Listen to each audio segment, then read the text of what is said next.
Talk Point again on Lagos Television. My name is Omololu Rosonwu. Today on Talk Point, we'll be looking at the Armed Forces celebration. You know, every 15th of January, Nigerians gather to honor and celebrate the fallen heroes and heroines who have sacrificed their life for the development and the territorial integrity of Nigeria. You also recall that some time ago, President Bola Ahmed Tinubu changed the nomenclature from Armed Forces Remembrance Day, which is now to be known now as Armed Forces Day Celebration and Remembrance. That's a combination of you remembering those that have fallen, and of course to celebrate them even in death. That's what we'll be looking at today. And of course, we know that the day is also marked also every January 15, and that's culminated from what happened when the Biafran secessionists handed over to the Nigerian government on January 15, 1970. Today I have a guest in the studio that will be doing analysis and justice to that with me. I have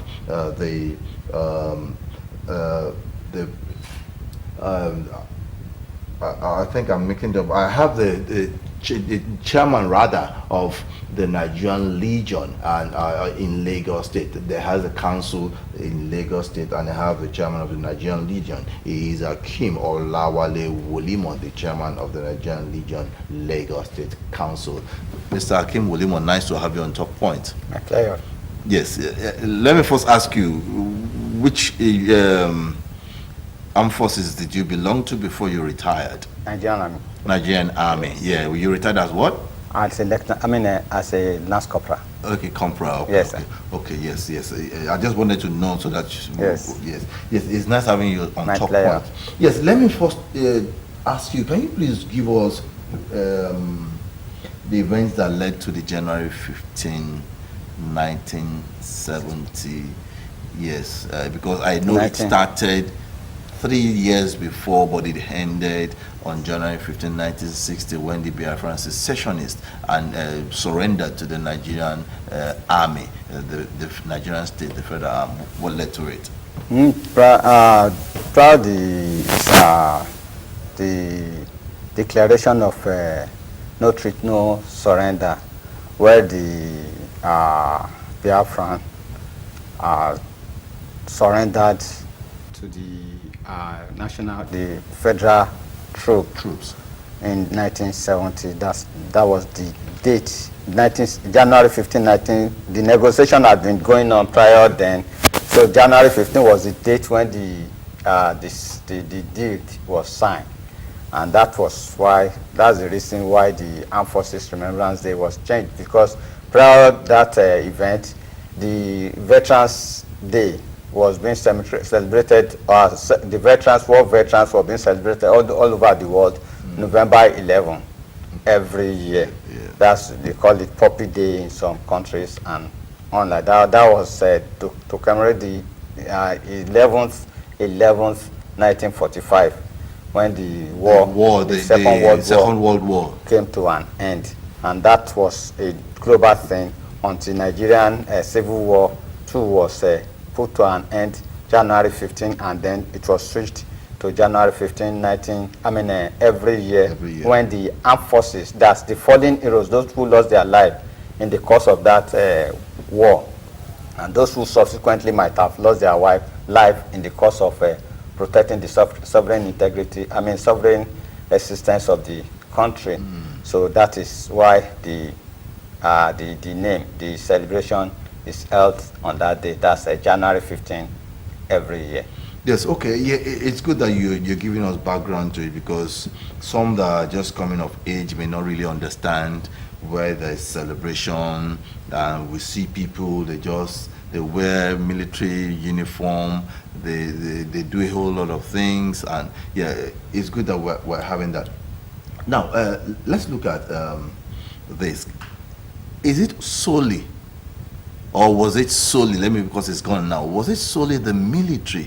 I think when you say military, I mean, was it solely the forte of the Nigerian army, or the other forces also took part in that civil war? Maybe the Navy, the Air Force, the police, or other security agencies. Did they take part in that war? Definitely they did.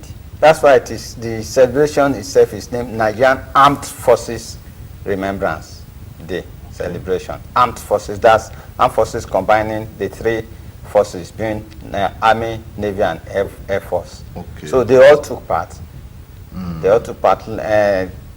You from history, because me myself, I was not even born then. So, but history had its the civil war history added that there was attack. They were attacked from sea. That was when. That was 1967. That was 1967. Okay. That was where the issue of Bakassi Peninsula, troops entering through the Cameroon to. So it was the naval force that came through that end, and there was shelling on air strike.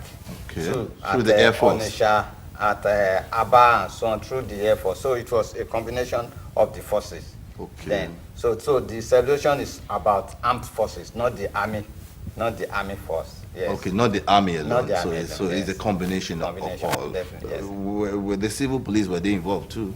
The civil police, definitely, the civil police must have been involved, because wherever there is sanity, a little bit of sanity is gained, there will be need for restoration of civil order.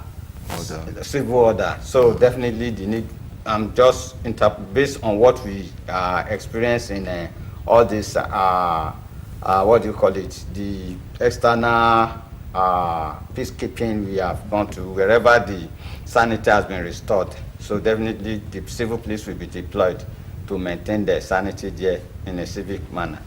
Okay, yeah, so that explains why we have so many combination that you mentioned. That's why we have the armed forces. Armed forces. Yes, I also know that the government, over the years, if you look at it, successive governments have continued to remember the fallen heroes and heroines, and there is a particular emblem, which one of them is what I'm putting on now, to commemorate that event, to actually say, look, we appreciated those that actually died for Nigeria to remain one and for the territorial integrity of the country. But year in, year out, why do presidents, the governors, why do they go along with the parade and also release of white pigeons and also other things that are associated with the week-long activities?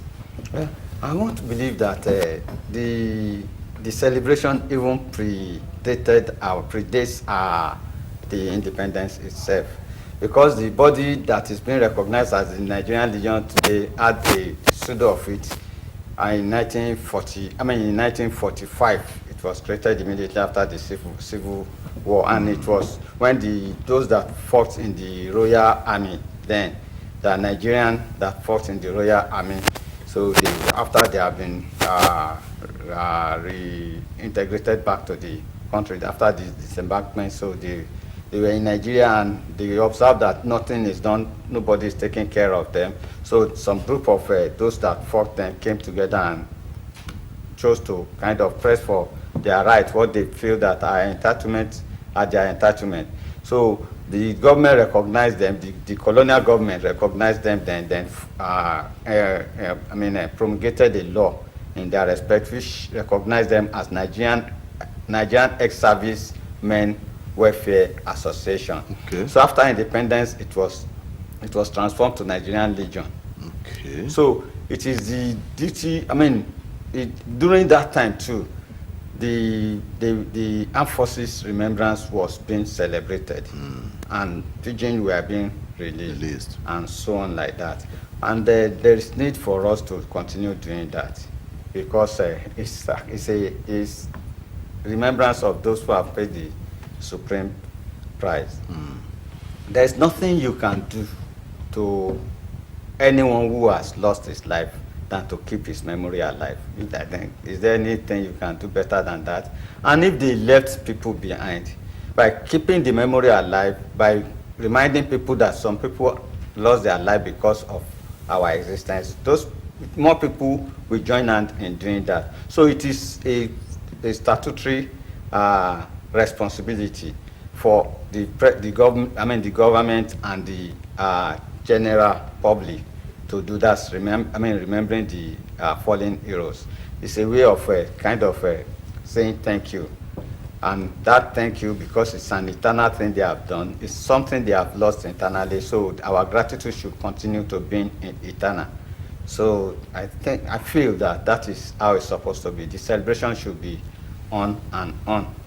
And it's an opportunity for people, just like you mentioned the emblem launch. The emblem itself is a symbol of remembrance itself. So the object itself is a kind of established, so that people can have something to say, this is what I buy, which make me donate certain amount. Ordinarily, the emblem is supposed to be given to the legion to share to people freely, so that people can now be donating through. So that is why the leader, the head of every government, the president, the state governors, and the local government chairman, we have to launch with reasonable sum to set the pace for other people to emulate, so that they can also donate through the patronage of the emblem, and wear as a symbol of solidarity that yes, we remember you by wearing this item called the poppy or emblem. Okay. Yeah. I know we have some reports ready. We had two reports. One, we had a Jumat service. Then we also had a church service on Sunday, and that is one of the week-long activities. Now, I would want, if the story is ready, can we just take the Jumat service now to actually know what transpired there, because I know the deputy governor represented the governor of Lagos State there. Let's listen to that report then before we now come back. In the face of the challenge of insecurity in the nation, Nigerians believe that government need to do more in securing the lives and properties of citizens. The sermon by the lead imam of the Lagos Secretariat Community Central Mosque, Alausa, Saeed Ahmad, at the dedicated Jumat service in commemoration of the 2026 Armed Forces Celebration and Remembrance Day, reminds Nigerians on the need to be security conscious in the face of insecurity bedeviling the nation. He calls on Nigerians to use the social media as a tool for positive change rather than using it to instigate one another. The business of security of a country is a collective responsibility. The duty of facing communal security challenges is the duty of all, and that is not restricted to the men and women who put on one uniform color or the other.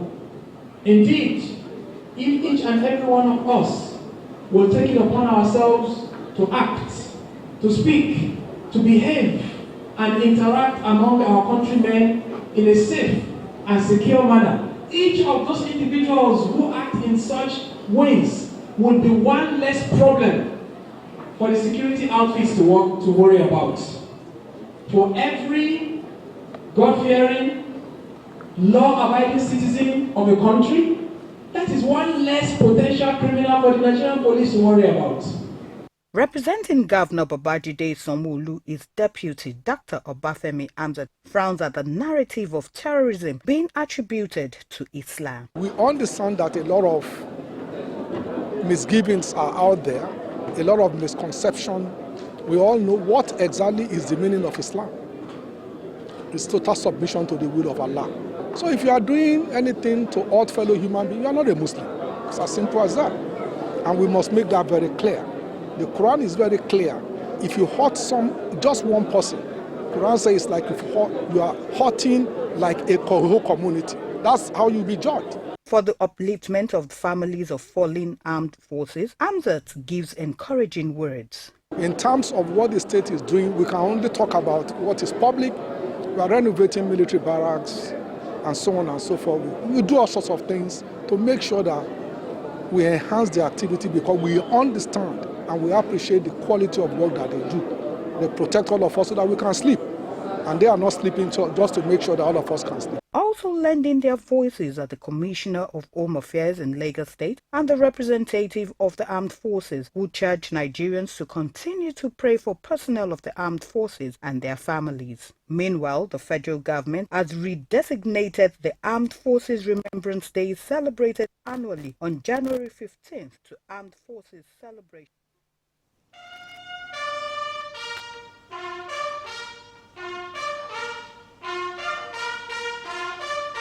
The Armed Forces Remembrance Day, now referred to Armed Forces Celebration and Remembrance Day by President Bola Ahmed Tinubu, is an annual week-long event set aside to reflect on the bravery, professionalism and achievements of veterans and serving personnel of the nation's armed forces.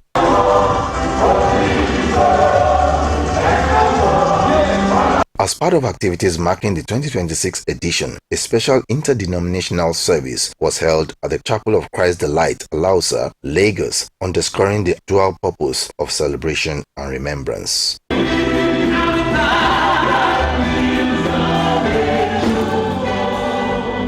In his sermon, Pastor Sheyi Oladimeji harps on the need to continue to pray and support the armed forces and the nation at large. As we honor the sacrifices of our armed forces, may we also commit ourselves to a life of responsibility, gratitude, prayers, and peace building, living in a way that honors those who serve and those who gave their all. Lagos State Governor Mr. Babajide Olusola Sanwo-Olu, represented by the Secretary to the State Government Abimbola Salu Ndeyin, stresses the importance of honoring both fallen and living heroes who continue to make sacrifices in defense of Nigeria's territorial integrity. The scripture reminds us in the Gospel of John chapter 15 verse 13 that greater love has no one than these, to lay down one's life for others. That truth lives in the legacy of our fallen heroes. May the Lord give them eternal rest. This period of remembrance challenges us as citizens to unity, responsibility, and respect for one another. A nation divided weakens its defenders, while a nation united strengthens its peace.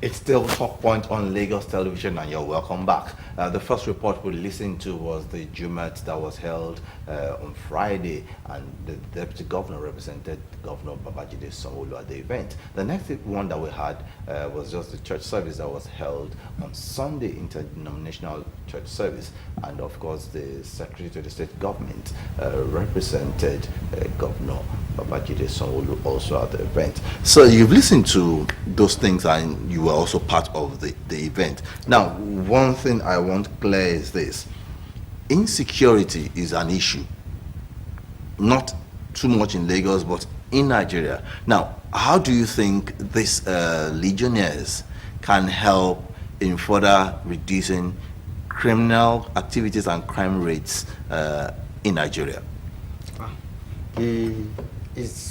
One of the things that is really stopping taking the full advantage of the military veterans is the regulation. That's a statutory backing. Once the statutory backing is there, the federal government, state government, and even the government can take full advantage of the military veterans, as been done in other parts of the world. However, the law that established the Legion empowers it to establish auxiliary arms in the name of Nigerian Legion Corps of Commissioners.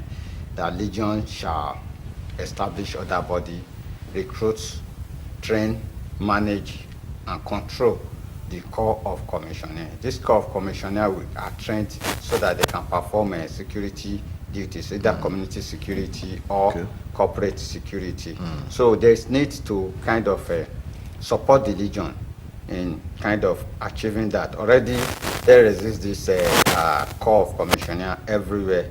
At least we have Corps of Commissioner in more than 19 states of the Federation. Lagos State is one of is having most active Corps of Commissioner in Nigeria, and the Lagos State government has been encouraging the Legion in doing that. That's maintaining and managing the Corps of Commissioner very well. So they are by engaging, by kind of increasing the support, the necessary support, and giving the necessary statutory backing. Definitely, it's not essential that it must be direct involvement of the military veterans. The veterans as the act asset can be kind of, the power can be increased such that they will have the veterans under the supervision of the Ministry of Defense or any other ministry, so that they can be more directly involved in the security architecture of not only the country, and not only their area of coverage, the country at large. With the clamor for the creation of state police, do you see the Legion or the Legionnaires coming in to assist in that area? Definitely.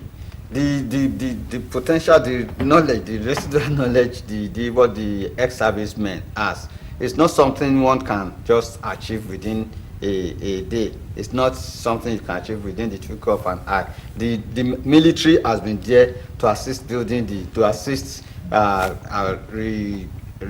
improving the quality of service of the immigration, the custom, the NSCDC, especially latest the NSCDC. By the time the NSCDC was being given the statutory right to carry arms, it was the military that. So, and this training were being done in the military barracks. We don't need to take any paramilitary or group to the military barracks. We can engage the service of the ex-servicemen who have the same knowledge those serving presently already had, and they are there. They are being paid pension. So something can be, just like I said, the statutory regulation could be expanded to accommodate them, then inject them into the system that will train the military police, physical combat, endurance, and other skills required in order to perform effectively well. And some of them that are not even old, that are still active, can be reintegrated, can be reabsorbed into the system. That's the ex-servicemen. And even the ones that the Legion trained, like the Corps of Commissioner, can still be. One thing is, another way of doing, we can achieve this easily, is that we can always have a what do you call it, buffer, a place that we can have some people ready that can be easily absorbed into any system. Even in the military, most of our men, the Legion trained, they find it easier, the military find it easier during the recruitment to absorb them better than any other individual applying directly. Yes, thank you so much. I'm afraid time is no longer on our side. I would have loved to ask you one or two questions. I know you have some challenges, but I also know that the state government is also helping in that direction. Yes, on that note, we have come to the end of Talk Point. My guest has been Akim Olawale Wolimo, the chairman of the Nigerian Legion Lagos State Council, and we've been talking on Armed Forces Day celebration and remembrance. On that note, we have come to the end of Talk Point. 767 and 112 still remain the lines to call in times of emergency. Stay out of trouble. Ensure that you contribute your own quota to the development of Lagos State and Nigeria at large. Once again, thank you so much for being part of Talk Point. Yes, I am Omololu Sonwo. I'm signing out, and I will see you some other time. Bye-bye.